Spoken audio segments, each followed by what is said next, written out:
Hi friends, this is Nirmal here for Technique, and in this video we're going to do the detailed camera review of the new OnePlus 3.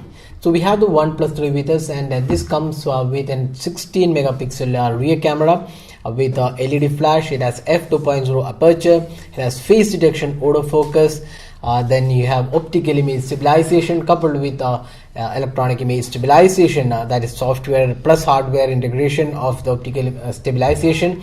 And then you also have an 8 megapixel front facing camera for selfies and video calls. So let's get started with the camera review. So let's go into the camera interface and see how good the interface is for shooting photos.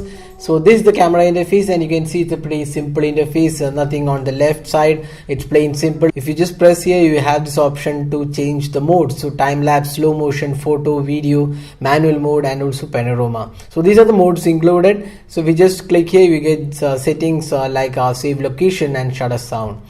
Now here we'll just first go to the manual mode. So here we have option to choose the focusing, the white balance, ISO, all these things are available. So you can just choose between these options. You can see here white balance, there is ISO, then we have exposure, and focusing is also included. So these are some of the options in the manual mode. So let's go back to the photo mode, and here we have if you click here, we have the option to change to 4:3 aspect ratio to 16:9, and there is also 1:1, and there is also a countdown timer for photos, and then you can select the grids in the viewfinder, so that option can also be enabled. And on the top we have the option to enable HDR.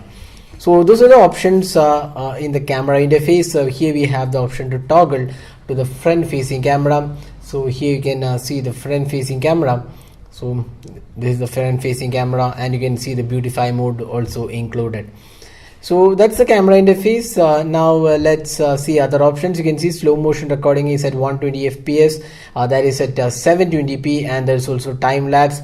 Video recording, the interface of first 1080p, there is 720p, and also 4K Ultra HD video recording supported. But Ultra HD video recording is limited to 10 minutes, that's the maximum available. So if you just start recording, it will say that 10 minutes is the maximum possible, because it will take up a lot of space if you keep on recording, and that will take up a huge memory on your smartphone. So that's the options available. Now one of the things what we mentioned about the camera, you can just come back to the camera interface. So let's just try focusing. So here you can see that if there is tap to focus enabled, so this device has face detection autofocus.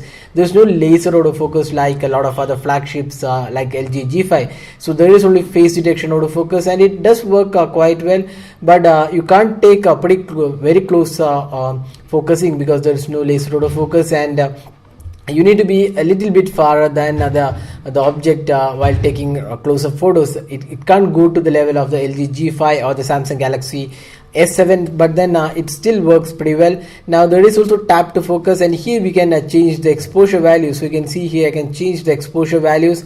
But the problem with the changing the exposure is that when you set the exposure, it does go back to the original one in a couple of seconds unless you press and hold to lock. You can see here out of focus locked. So unless you lock it, it might just have some issues because it will go back to the original option unless you lock it. So that's if you want to change the exposure and then lock it, you have to just press and hold, and then lock the focus, and then change the exposure. So that's another option. But then apart from that, focusing is pretty spot on. It may not be the fastest out there, but then it does a pretty good job overall in terms of the focusing experience. So taking photos is pretty quick. You can just see I can just take photos in quick time. And here are the sample which we took right now, and it does take good photos in low light as well. Now let's see some of the photos taken using this device. And here are the samples which we have taken, and here you can see that in daylight, the first we are talking about daylight, and in daylight there is plenty of details in the photos. It's pretty good. The color quality is pretty spot on. They are pretty natural as well. The sharpness levels are again very good, and the exposure levels are pretty well maintained, and the photo does not overexpose even if you tap to focus.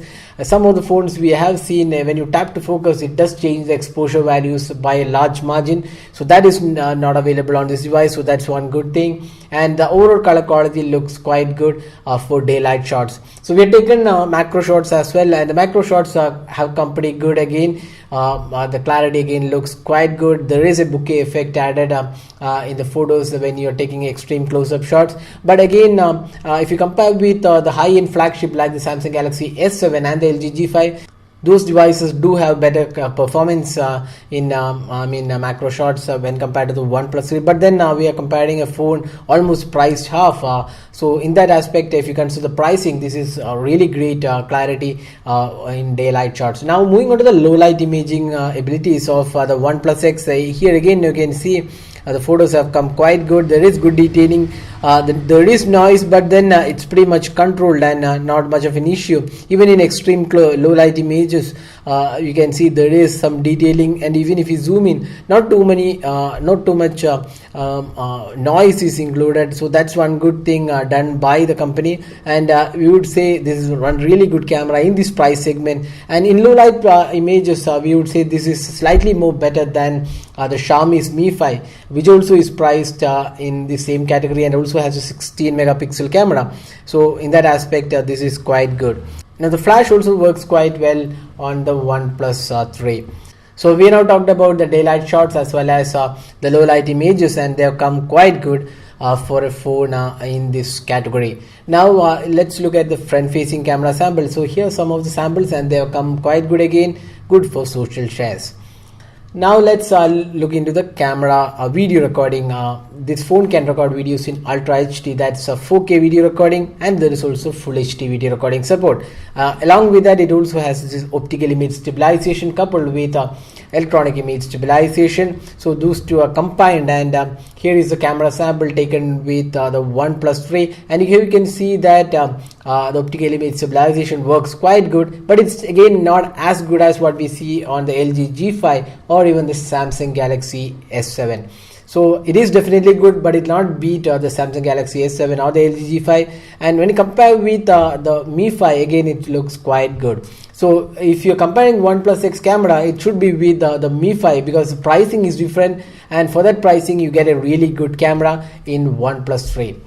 So that was the camera aspect about the OnePlus 3. So overall we would say this is one of the really good camera smartphones in this price point. If you're looking for a really great flagship like experience, as OnePlus says, never settle, that's a logo. So if you're looking for a great flagship device with a terrific value for money aspect, it's all priced for around 28k, and for that pricing this is really great camera. You get a great camera experience, photo quality, video quality, everything looks quite good, and that's a great job. We also done the comparison of the OnePlus 3 camera with the Mi 5, so you can check out our YouTube channel where we have uploaded the comparison video. So we cannot really say that it beats the Mi 5 or the Mi 5 beats the OnePlus 3. It's a mixed performance. In daylight, in some cases we found the Mi 5 to be slightly better than the OnePlus 3. But at the same time, in low light experience, we would say the OnePlus 3 has an edge over the Mi 5. So it's a mixture of some photos, it's the OnePlus 3 that wins. In some areas, it's the Mi 5 that wins. So both these devices are really good in terms of the overall camera experience. So that was a detailed camera review of the OnePlus 3. Hope you liked this video. Don't forget to hit the like button and also subscribe to your YouTube channel for more videos. Thanks for watching. Have a great day.